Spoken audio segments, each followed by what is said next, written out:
Herkese merhaba arkadaşlar. Kanalıma hoş geldiniz. Yepyeni bir videoyla karşınızdayım. Arkadaşlar bugünkü videomuzda başarılı ve karizmatik oyuncumuz Can Yaman'dan yepyeni muhteşem görüntüler geldi.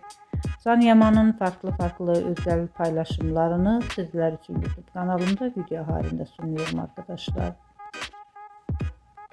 Yepyeni projeleriyle gündeme gelen Can Yaman'ın yeni görüntülerini görmek istiyorsanız da kanalımı izlemeyi ve bildirim butonuna basmayı unutmayın. Şimdilik benden bu kadar olsun arkadaşlar. Yeni videomuzda görüşmek üzere. Hoşça kalın, sağlıklı kalın. Umarım videomu sona kadar izleyeceksiniz ve beğeneceksiniz. İyi seyirler arkadaşlar. Yepyeni videolarımla sizlerle olacağım. Hoşça kalın.